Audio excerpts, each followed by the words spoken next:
अस्सलाम वालेकुम dear students, क्या हाल है। उम्मीद है कि आप सब खैरियत से होंगे। अज़ीज़ तलबा, इस वीडियो में हम डिस्कस करेंगे असाइनमेंट नंबर 2।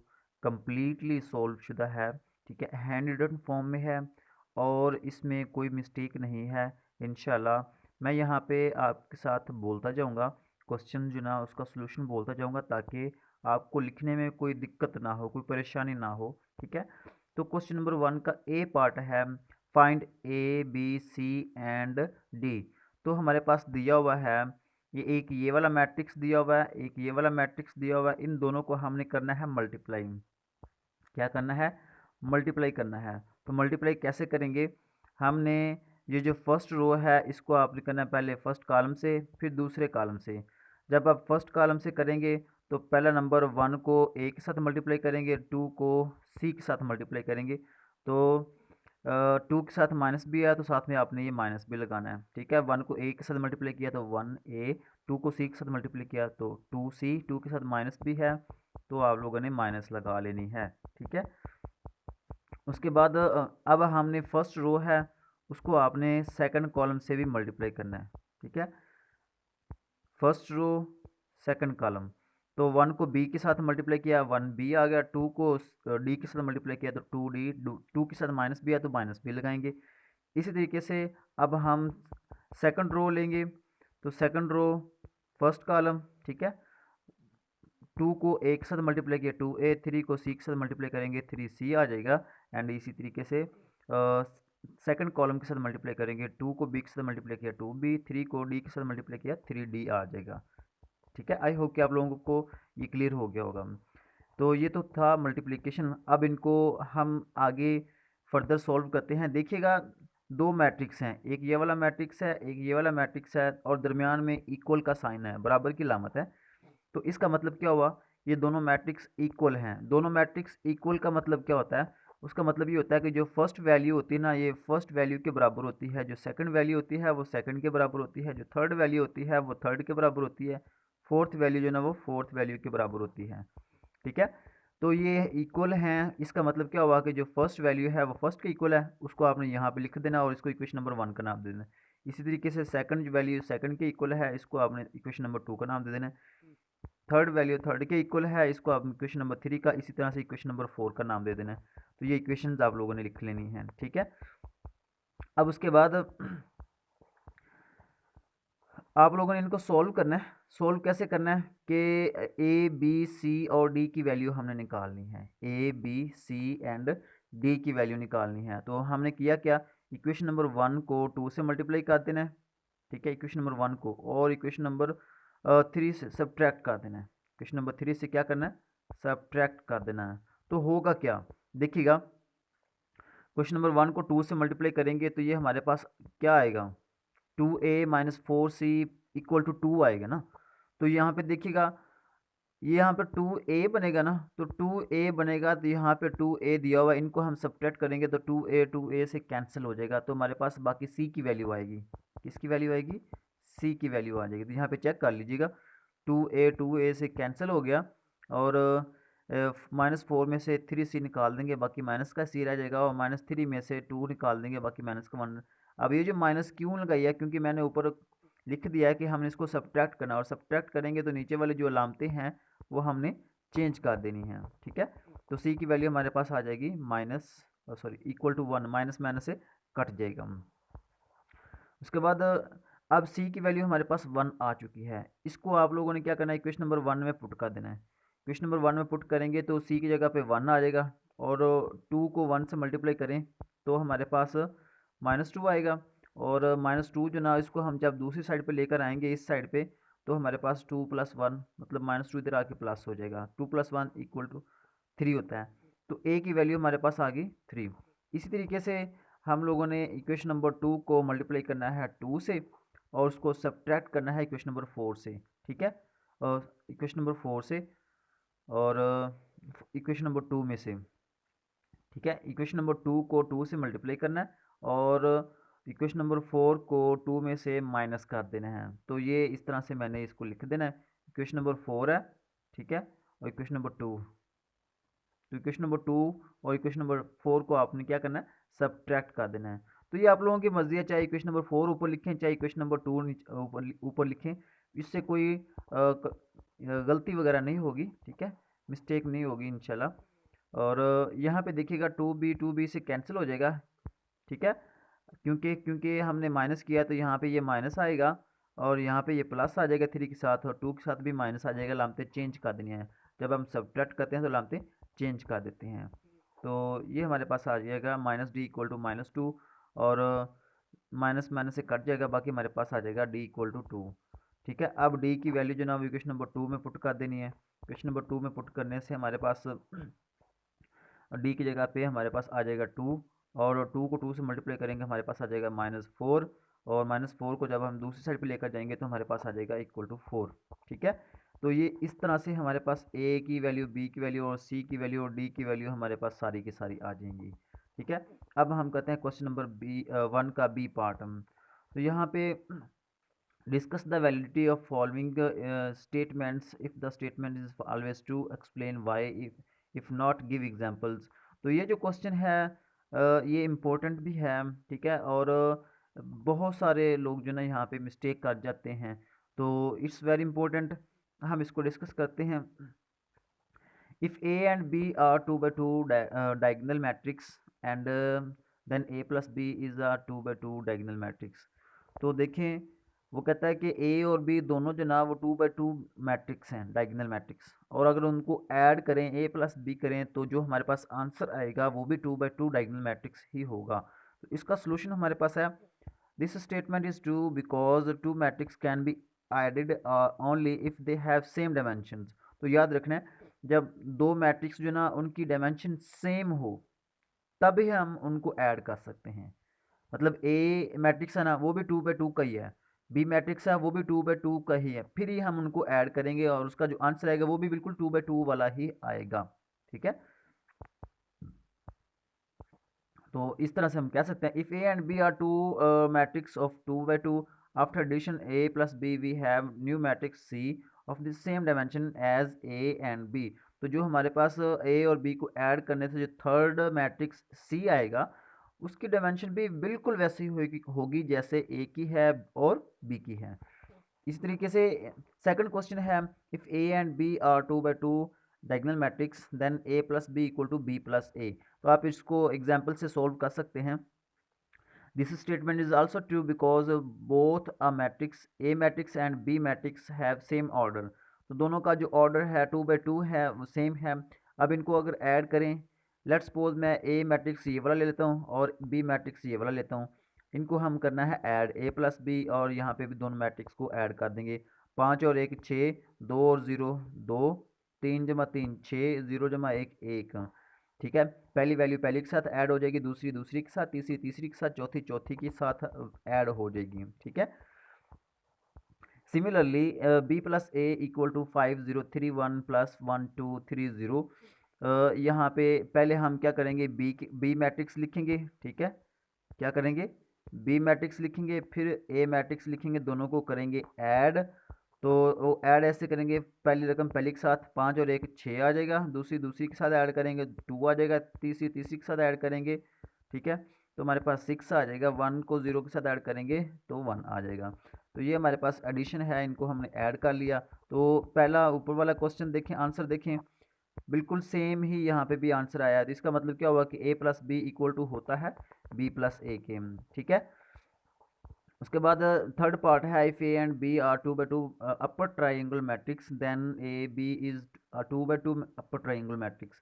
इसका मतलब ये हुआ कि अगर a मैट्रिक्स b और b मैट्रिक्स दोनों जो ना वो 2 by 2 अपर ट्राइंगल मैट्रिक्स हों, तो फिर क्या होगा, जो a b उनका प्रोडक्ट है वो भी एक अपर ट्राइंगुलर मैट्रिक्स ही होगा।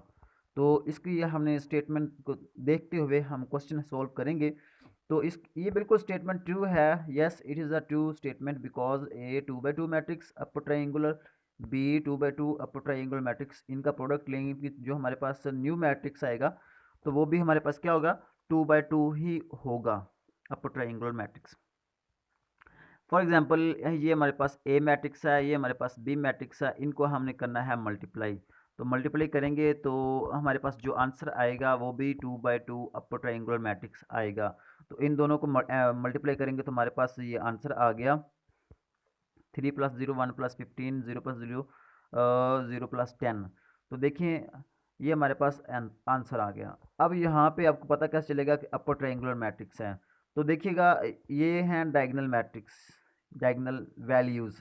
इससे अगर ऊपर वाली जो वैल्यू होगी वो अगर ज़ीरो ना हो, अगर वो ज़ीरो ना हो तो उसको हम कहते हैं अपर ट्रायंगुलर मैट्रिक्स। क्या कहते हैं? Upper triangular matrix. नीचे वाले ज़ीरो होनी चाहिए, ठीक है, नीचे वाली मस्ट ज़ीरो होनी चाहिए, ऊपर वाली ज़ीरो ना हो तो उसको हम कहते हैं अपर ट्रायंगुलर मैट्रिक्स, ठीक है। उसके बाद हम डिस्कस करते हैं क्वेश्चन नंबर 4 है, उसमें दिया हुआ है कि a = 13202, b = 3105। इसको भी हम यहाँ पे मल्टीप्लाई करेंगे। तो मल्टीप्लाई करने से हमारे पास ये ए भी है, यहाँ पे ए मैट्रिक्स लिखा है, यहाँ पे बी मैट्रिक्स लिखा, इनको हम करेंगे मल्टीप्लाई तो देन हमारे पास ये आंसर आ जाएगा, ठीक है। तो हमारे पास जो आंसर आया है वो है 3 16 0 एंड 10, ठीक है। इस तरीके से बी और ए को मल्टीप्लाई करेंगे। पहले हम क्या करेंगे, यहाँ पे बी पहले लिखा हुआ है तो बी का मैट्रिक्स लिखेंगे, ये फिर उसके बाद ए दिया हुआ तो ए मैट्रिक्स लिखेंगे। तो इन दोनों को हम मल्टीप्लाई करेंगे तो ये हमारे पास आंसर आ जाएगा। तो देखिए दोनों का आंसर चेक करें कि ये जो ये वाला आंसर आया है और ये वाला आंसर आया है, ये दोनों इक्वल नहीं हैं। तो इससे ये प्रूव हो गया कि A B is not equal to B A के, ठीक है। It's very important question. तो ये फॉल्स स्टेटमेंट है। उसके बाद क्वेश्चन नंबर 2 का ए पार्ट है, उसमें वो कहता है कि लैम्डा फाइंड आउट करें। क्या फाइंड आउट करना है? लैम्डा। तो ये एक सिंगुलर मैट्रिक्स है। अगर ये एक सिंगुलर मैट्रिक्स है तो फिर इसका डिटर्मिनेंट ज़ीरो की इक्वल होना चाहिए। ये क्वेश्चन में दिया हुआ है कि ए का जो मैट्रिक्स है ना, ये एक सिंगुलर मैट्रिक्स है। अगर ये सिंगुलर है तो इसका डिटर्मिनेंट इक्वल टू ज़ीरो होना चाहिए। तो ये ए का डिटर्मिनेंट हमने लेना है, ठीक है, इंडिटर्मिनेंट लेना। इट्स वेरी इंपॉर्टेंट क्वेश्चन, ठीक है। तो यहाँ पे डिटर्मिनेंट कैसे लेंगे, हमने करना ये है, अगर आप लोगों को नहीं पता चलता तो आप वीडियो में देख सकते हैं, काफ़ी सारी वीडियोस मेरी बनी हुई हैं।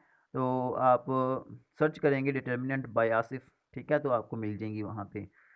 तो इनका डिटर्मिनेंट लेंगे तो हमारे पास ये आ जाएगा, ठीक है। 4 × 3 - 18 - लैम्डा × 7 - 12 + 3 21 - 6, ठीक है। तो इसका जो हमारे पास आंसर आएगा 4 × -15 - लैम्डा × -5 + 3 × 15, ठीक है। तो -18 में से 3 निकालेंगे 15 बचेगा, -12 में से 7 निकाल देंगे बाकी -5 बचेगा, ठीक है। 21 में से 6 माइनस करेंगे तो हमारे पास 15 बच जाएगा। तो इनको अब हम करेंगे मल्टीप्लाई, 15 को 4 से ज़रब करेंगे, ठीक है। 15 को 4 से मल्टीप्लाई किया तो ये 60 आ जाएगा और ये माइनस माइनस प्लस हो जाएगा। 5 को लैम्डा से मल्टीप्लाई किया 5 लैम्डा और 15 को 3 से मल्टीप्लाई करेंगे 45 आ जाएगा, ठीक है। उसके बाद 5 लैम्डा -15 ये हमारे पास आंसर आ जाएगा। क्यों? क्योंकि हमारे पास -60 है, इसमें से 45 जमा कर निकाल देंगे, बाकी -15 बच जाएगा।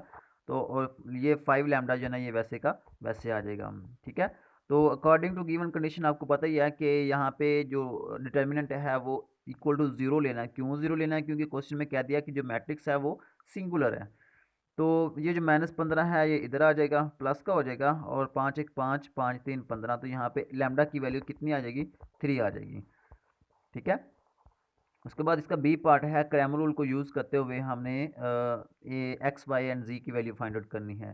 तो ये हमारे पास क्वेश्चन दिया हुआ है, ठीक है। इसी को देखते हुए हम ए बनाएंगे, फिर एक्स बनाएंगे, फिर बी बनाएंगे, ठीक है।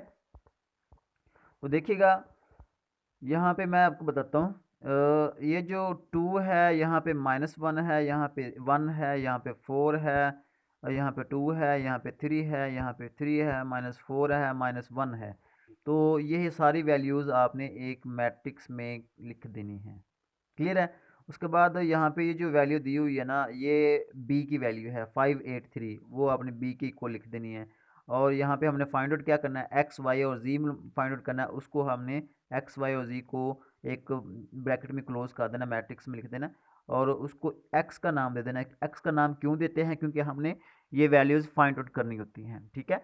तो क्रैमर रूल को हम यूज़ करते हैं क्रैमर रूल को यूज़ करते हुए हमने इसका फाइंड आउट करना है। तो देखिएगा, हमने ए का डिटर्मिनेंट लेना है पहले। तो पहले हमने ए का डिटर्मिनेंट लिया, तो ये ए का डिटर्मिनेंट आ गया, ठीक है। हमारे पास आंसर आ जाएगा -15। और देन हमारे पास ए एक्स हमने बनाना है। तो ए एक्स कैसे बनाना है, देखिएगा कि आपने एक्स की जो वैल्यू है वो आपने नहीं लिखनी, एक्स वाली वैल्यूज़ बाकी सारी लिखनी है। एक्स की जगह पे ये एक्स की वैल्यूज़ हैं, एक्स की जगह पे यहाँ पे आपने वो बी वाली वैल्यू लिखनी है। कौन सी? बी वाली, ठीक है। ये वाली, इस यहाँ पे आपने बी वाली वैल्यूज़ लिखनी है, बी मैट्रिक्स की। तो ये ए एक्स आ जाएगा, इसका डिटर्मिनेंट लेंगे तो हमारे पास ये आंसर आ जाएगा, ठीक है। -5 आंसर आ जाएगा। इसी तरीके से ए वाई है, ए वाई का डिटर्मिनेंट लेंगे तो हमारे पास आंसर आ जाएगा 19। कितना आ जाएगा? 19, ठीक है। तो इसी तरीके से ए जी का मैट्रिक्स, ए जी मैट्रिक्स है, उसका हम डिटर्मिनेंट लेंगे तो हमारे पास आंसर आ जाएगा -16, ठीक है। तो डिटर्मिनेंट लेना आप लोगों को 100% आना चाहिए, क्योंकि ये इस हवाले से 2 क्वेश्चन तो लाजमी, क्योंकि जो क्वेश्चन भी आएगा उसका ये पार्ट आएगा, या क्रैमर वाला आए या फिर इन्वर्स वाला क्वेश्चन आ जाए, तो वो उसमें डिटर्मिनेंट लेना ज़रूरी होता है। तो ये आप लोगों को 100% आना चाहिए। उसके बाद नेक्स्ट हमारे पास है x is equal to A x over A का डिटर्मिनेंट। तो x is equal to 1/3, y is equal to A y का डिटर्मिनेंट ओवर ए का डिटर्मिनेंट। इसका आंसर आ जाएगा -19/15, ठीक है। और इस तरीके से z का जो हमारे पास आएगा वो ए जी का डिटर्मिनेंट ओवर ए का डिटर्मिनेंट, ठीक है। तो ये ए जी का डिटर्मिनेंट वो हमारे पास है -46, ए का डिटर्मिनेंट वो है -15, माइनस माइनस से कट जाएगा, तो 46/15 ये हमारे पास आंसर आ जाएगा। क्वेश्चन नंबर 3 है, उसका ए पार्ट है, लिमिट हमने फाइंड आउट करनी है एफ ऑफ एक्स की। तो लिमिट फाइंड आउट करेंगे, ये हमारे पास फंक्शन दिया हुआ है, ठीक है। ये हमारे पास एक फंक्शन है, तो फंक्शन इस यहाँ पे हम लिमिट अप्लाई करेंगे, अपर लिमिट और लोअर लिमिट। तो सबसे पहले हम लोअर लिमिट अप्लाई करते हैं, ठीक है। लोअर लिमिट अप्लाई करेंगे तो हमारे पास जो फंक्शन होगा वो 2x होगा। उसकी रीज़न क्या है? उसकी रीज़न ये है कि 5 जो ना वो लेस देन होगा, 5 क्या होगा? वो लेस देन होगा। तो यहाँ पे क्वेश्चन में देखिए, यहाँ पे 5 जो है वो लेस देन दिया हुआ है, ठीक है। 5 क्या यहाँ पे लेस देन दिया हुआ है, तो अगर जहाँ पे ये लिखा होगा x लेस देन 5, तो यहाँ पे जो फंक्शन दिया होगा वो हमने वहाँ पे लिखना होता है, ठीक है। तो वो हमने यहाँ पे लिख लिया 2x, और x जगह पे हम 5 लिखेंगे, 10 हमारे पास आंसर आ जाएगा, 10 हमारे पास आंसर आ गया, ठीक है। उसके बाद अब हमने अपर लिमिट अप्लाई करनी है 5 से बड़ी, जहाँ पे लिखा होगा x इज़ ग्रेटर देन 5। तो वहाँ पे हमने फंक्शन देखना कौन सा है, वो आपने यहाँ पे लिख लेना है। तो यहाँ पे देखिएगा x is greater than equal to 5, यहाँ पे ये दिया हुआ है। इसकी जगह पे फंक्शन जो दिया हुआ है वो है 20x माइनस 2x, ये हम वहाँ पे लिख लेंगे, ठीक है। तो वो यहाँ पे मैंने लिख दिया। उसके बाद यहाँ पे जो x है, x की जगह पे आप लिख देना 5। तो 20 को 5 ज़रब करेंगे 100, 2 को 5 ज़रब करेंगे 10 आ जाएगा, 100 में से 10 माइनस कर देंगे, बाकी 90 रह जाएगा। देखें, जो लोअर लिमिट और अपर लिमिट दोनों का आंसर सेम नहीं आया, तो आप लिखना है कि लोअर लिमिट और अपर लिमिट जो ना वो इक्वल नहीं है, लिहाजा ये जो लिमिट है ये एग्जिस्ट नहीं करती। लिमिट क्या एग्जिस्ट नहीं करती। उसके बाद बी पार्ट है, बी पार्ट में दिया हुआ है F of X is equal to 2x over X square plus 1। Solution में आप लोगों ने यहाँ पे लिखना है F of X is equal to 2x over X square plus 1। तो सबसे पहले आपने इसका लेना है डेरिवेटिव। क्या लेना है? डेरिवेटिव। तो डेरिवेटिव लेने के लिए आपने क्वोशिएंट रूल यूज़ करना है। क्या यूज़ करना है? Quotient rule. क्वोशिएंट रूल में क्या करते हैं कि ये जो नीचे वाली वैल्यू है इसका हम लेते हैं स्क्वायर, नीचे वाली वैल्यू ऊपर वैसे की वैसे लिख लेते हैं, और ऊपर वाली वैल्यू का डेरिवेटिव लेते हैं 2x, 2 वैसे का वैसे, x का डेरिवेटिव 1 है वो 1 हम लिखते ही नहीं हैं, ठीक है। क्वोशिएंट रूल यहाँ पे यूज़ करेंगे। उसके बाद हमने क्या करना है, माइनस लगाने, माइनस लगाने के बाद 2x वैसे का वैसे, और नीचे वाले फंक्शन का डेरिवेटिव लेंगे, एक्स स्क्वायर है उसका डेरिवेटिव आ जाएगा 2x, और जो 1 है वो 1 का डेरिवेटिव 0 होता है वो हम लिखते ही नहीं है, ठीक है। तो इसको हम ऊपर वाली वैल्यू को सॉल्व करेंगे। 2 को एक्स स्क्वायर से मल्टीप्लाई करें, 2x स्क्वायर, 2 को 1 से मल्टीप्लाई किया 2, और 2 को 2 से मल्टीप्लाई करेंगे तो हमारे पास आ जाएगा 4, x को x से मल्टीप्लाई करेंगे तो हमारे पास आ जाएगा एक्स स्क्वायर।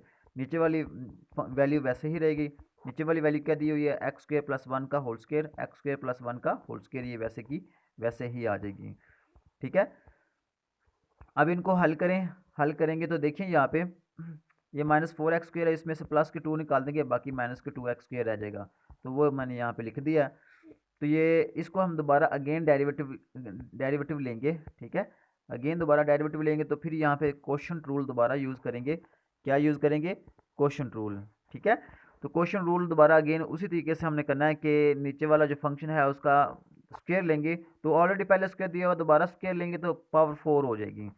नीचे वाले फंक्शन एज इट इज़, ऊपर वाले का डेरिवेटिव, ठीक है। इस तरीके से माइनस ऊपर वाला फंक्शन एज इट इज़, नीचे वाले फंक्शन का डेरिवेटिव ले लेंगे, ठीक है। उसके बाद x², ये इनको मल्टीप्लाई करना है, ठीक है।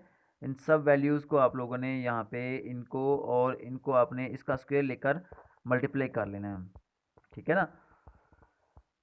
चलें जी, उसके बाद ये मल्टीप्लाई करेंगे तो फाइनली हमारे पास जो आंसर आ जाएगा वो हमारे पास आएगा ये वाला 4x इंटू x²-3, ठीक है। और नीचे आ जाएगा हमारे पास x²+1 का क्यूब, ठीक है। अब यहाँ पे क्वेश्चन में दिया गया है कि f डबल डेरिवेटिव, जहाँ पे x दिया हुआ है वहाँ पे हमने 1 पुट करना है। क्या पुट करना है? 1। तो x जगह पे 1 पुट करेंगे, जहाँ जहाँ पे x लिखा होगा वहाँ वहाँ पे, यहाँ पे भी x दिया हुआ है, यहाँ पे भी x दिया हुआ है, यहाँ पे भी x दिया हुआ है, इन तीनों जगहों पे हमने 1 पुट कर देना है। क्या पुट करना है? 1 पुट कर देना है। तो यहाँ पे ये 1 पुट कर दिया, ठीक है।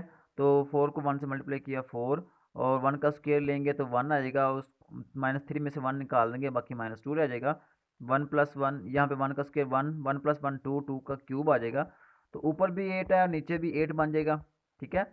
4 को 2 से मल्टीप्लाई करेंगे -2 से, तो -8 आ जाएगा। 2 का क्यूब लेंगे तो वो भी 8 आ जाएगा, 8 8 से कैंसिल हो जाएगा, -1 रह जाएगा, ठीक है। उसके बाद आप लोगों ने क्या करना है, जो फर्स्ट डेरिवेटिव है उसमें भी 1 पुट करना है। फर्स्ट डेरिवेटिव में पहले हमने सेकंड में किया, फर्स्ट डेरिवेटिव में जहाँ पे x दिया होगा वहाँ पे हमने 1 पुट कर देना है। तो इसका आंसर हमारे पास क्या आएगा? 0 आ जाएगा, ठीक है। तो फंक्शन क्या होगा? एक कांस्टेंट होगा एट x = 1, क्योंकि x की वैल्यू 0 आई है, ठीक है। फंक्शन की वैल्यू 0 आई है तो फंक्शन जो है ना वो कांस्टेंट होगा। तो वो कांस्टेंट आप लिखें यहाँ पे, ये स्टेटमेंट लिखें या ना लिखें कोई फ़र्क नहीं पड़ता, ठीक है।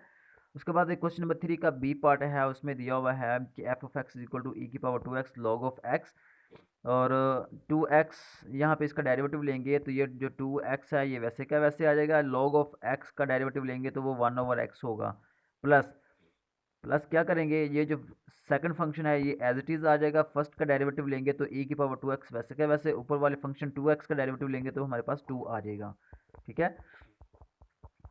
और e⁻²x into 1/x plus 2 log of x। इसके बाद नीचे आ जाएगा f डबल डेरिवेटिव, हम अगेन उसका दोबारा डेरिवेटिव लेंगे तो हमारे पास आ जाएगा e⁻²x into -1/x² plus 2/x plus 2 into e⁻²x into 1/x plus 2 log of x। और उसके बाद इसको मज़ीद सॉल्व करेंगे तो ये हमारे पास आ जाएगा e⁻²x, ठीक है। e⁻²x -1/x² plus 2/x plus 2/x plus 4 log of x, ठीक है। उसके बाद इसका एलसीएम लेंगे, नीचे आ जाएगा x², ऊपर आ जाएगा -1 plus 2x plus 2x plus 4x² log of x, ठीक है। और इनको हम ऐड करेंगे तो ये हमारे पास आ जाएगा -1 plus 4x plus 4x² log of x over x², और ये e⁻²x ये वैसे का वैसे ही आ जाएगा, ठीक है। तो इस यहाँ पे हम जहाँ पे x दिया हुआ है वहाँ पे हम पुट करेंगे 1, जहाँ जहाँ पे x है वहाँ वहाँ पे 1 पुट करेंगे तो ये हमारे पास आंसर आ जाएगा e का स्क्वायर इंटू 1 प्लस 0। तो ई स्क्वायर को 1 से मल्टीप्लाई करेंगे ई स्क्वायर आ जाएगा, ई स्क्वायर को 0 से मल्टीप्लाई करेंगे तो वो 0 ही रहेगा, और वो लिखेंगे नहीं हम, ठीक है। इसी तरीके से डबल डेरिवेटिव है, वहाँ पे भी हम 1 पुट करेंगे, जहाँ पे x दिया हुआ है तो 1 हम पुट करेंगे तो ये आ जाएगा -1 प्लस 4 इंटू 0, ठीक है। तो ये हमारे पास फाइनली आंसर आ जाएगा 3e², ठीक है। उसके बाद नेक्स्ट क्वेश्चन हमारे पास आ जाता है 4a पार्ट। ए पार्ट में दिया हुआ f(x) = x³/3 - x² plus x - 5, इसको डिफ्रेंशिएट करेंगे तो हमारे पास आ जाएगा f'(x) = 3/3 x² - 2x प्लस 1 - 0, ठीक है। तो उसके बाद आ जाएगा हमारे पास x² - 2x प्लस 1, इसका अगेन डेरिवेटिव लेंगे तो हमारे पास आ जाएगा f double derivative = 2x - 2 plus 0, ठीक है। उसके बाद आ जाएगा हमारे पास 2x - 2 इसको इक्वेशन नंबर 1 का नाम दे देंगे। जहाँ पे x दिया हुआ है वहाँ पे हम पुट कर देंगे 0। तो X square minus 2x plus 1 equal to 0। और ये जो होता है ये हमारे पास एक कंप्लीट स्क्वायर है, इसको हम लिखेंगे x माइनस 1 का स्क्वायर इक्वल टू 0। तो उसके बाद x माइनस 1 इक्वल टू 0 आ जाएगा, x की वैल्यू आ जाएगी 1। ठीक है। उसके बाद हमारे पास f प्राइम 1, जहाँ पे फर्स्ट डेरिवेटिव वहाँ पे भी हमने 1 पुट करना है। 1 पुट करेंगे तो ये 1 का स्क्वायर आ जाएगा, माइनस 2 इंटू 1 प्लस 1, नीचे आ जाएगा 2 माइनस 2 0। तो वो 0 हमने यहाँ पे लिख देना है। तो फंक्शन जो ना वो is constant at x is equal to 1। ठीक है। उसके बाद नेक्स्ट क्वेश्चन हमारे पास आएगा, now put x is equal to minus 1। ठीक है। x is equal to minus 1, तो ये हमारे पास आ जाएगा f प्राइम माइनस वन का square minus 2 into minus 1 plus 1। तो ये हमारे पास फाइनली आ जाएगा 1 प्लस 2 प्लस 1। तो आंसर आ जाएगा हमारे पास 4। यहाँ पे फंक्शन जो ना वो पॉजिटिव आया है, तो अगर फंक्शन पॉजिटिव आ जाए तो यहाँ पे लिखेंगे function is increasing with the internal minus infinity to 1। ठीक है। उसके बाद now put x is equal to 2। तो x की वैल्यू जो ना वो 2 पुट करेंगे तो हमारे पास वैल्यू क्या आएगी, 1 आएगी ना। तो 1 आई है हमारे पास। ठीक है। तो यहाँ पे भी हम कहेंगे कि फंक्शन जो ना वो इंक्रीज हो रहा है एट इंटरवल 1 से लेकर प्लस इन्फिनिटी तक। ठीक है। तो ये 2 पे यहाँ पे भी हमने लिखा फंक्शन इंक्रीजिंग है, यहाँ पे भी आप लोगों ने लिखना फंक्शन इंक्रीज हो रहा है इंटरवल में। ठीक है। उसके बाद put x is equal to 1 in equation 1। तो इक्वेशन नंबर 1 में हम 1 पुट करेंगे तो वो हमारे पास आंसर आएगा 2 इंटू 1 माइनस 2 इक्वल टू 0। ठीक है। उसके बाद ये जो हमारे पास आ जाएगा 2 एक 2 और माइनस 2, ये हमारे पास आंसर आ जाएगा 0। और अगर आंसर आ जाए 0 तो हमारे पास जो फंक्शन होता है वो इनकन्क्लूसिव होता है, मतलब उसका कोई हम रिजल्ट नहीं होता। ठीक है। उसका कोई रिजल्ट नहीं होगा। अगर इसी तरह से हम माइनस 1 पुट करेंगे सेकंड डेरिवेटिव तो हमारे पास आंसर आएगा माइनस 4। वो माइनस 4 जो है ना वो लेस देन 0 होता है, तो यहाँ पे हम इसको कहेंगे कि जो फंक्शन है वो कनकेव डाउन है, कनकेव डाउन है एट लोअर वैल्यूज़। तो कनकेव डाउन होगा। यहाँ पे हमारे पास अगर हम पुट करें x की वैल्यू 2, तो x की वैल्यू 2 पुट करने पे हमारे पास जो फंक्शन की वैल्यू आती है वो 2 आती है, जो ग्रेटर देन 0 है। अगर ग्रेटर देन 0 आ जाए तो हमारे पास जो फंक्शन होगा वो कनकेव अप होगा फॉर हायर वैल्यूज़। ठीक है। उसके बाद नेक्स्ट हमारे पास बी पार्ट है। बी पार्ट में दिया हुआ है कि हमारे पास माइनस एक्स प्लस 2 पावर 4 है और ये हमारे पास इंटरवल दिया हुआ है। इसका हमने लेना है डेरिवेटिव। डेरिवेटिव लेंगे तो हमारे पास आ जाएगा 4 इंटू माइनस एक्स प्लस 2 की पावर 3 इंटू माइनस 1। तो ये हमारे पास आ जाएगा minus 4 into minus X plus 2 का क्यूब। ठीक है। और F prime of X equal to minus 4 minus X plus 2 का क्यूब। यहाँ पे इक्वेशन नंबर 1 का नाम दे देना है। अगेन इसको डिफ्रेंशिएट करना है। अगेन डिफ्रेंशिएट करेंगे तो ये आ जाएगा minus 4 into 3 minus X plus 2 का स्क्वेयर इंटू माइनस 1 आ जाएगा। और इसको नीचे मजीद सॉल्व करेंगे तो हमारे पास आ जाएगा minus 12 into minus X plus 2 का स्क्वेयर। इक्वेशन नंबर 2 का नाम दे देना है। उसके बाद अब हमने पुट करना है F prime of X equal to 0। First derivative है उसको हमने 0 के इक्वल लेना है। तो ये यहाँ पे ये वाला जो होगा ये हमारे पास, इसको हम इक्वेशन नंबर 1 को 0 को इक्वल पुट कर लेंगे। ठीक है। तो 0 को इक्वल पुट कर लिया तो ये जो माइनस 4 है ये इधर आके डिवाइड हो जाएगा, ख़त्म हो जाएगा। तो यहाँ पे क्यू दिया हुआ है वो भी ख़त्म हो जाएगा, यहाँ पे सिंपली रह जाएगा minus X plus 2 equal to 0। X की वैल्यू हमारे पास आ जाएगी 2। एक्स की वैल्यू क्या आ गई है हमारे पास, 2 आ गई है। तो इसी तरीके से put x is equal to 2 in equation number 2। दूसरी इक्वेशन में भी हमने x की वैल्यू जो ना वो 2 पुट करनी है। तो पुट करेंगे तो हमारे पास आंसर आ जाएगा 0। तो अगर आंसर आ जाए 0 तो हमारे पास जो पॉइंट ऑफ इन्फ्लेक्शन होता है वो नहीं होता। ठीक है। पॉइंट ऑफ इन्फ्लेक्शन की कोई वैल्यू नहीं होती। क्वेश्चन नंबर 5 का ए पार्ट है, H is equal to F of T equal to minus 16 T square plus 50 T plus 750। तो at T is equal to 5 second, T की जगह अभी हमने क्या करना है 5 पुट करना है।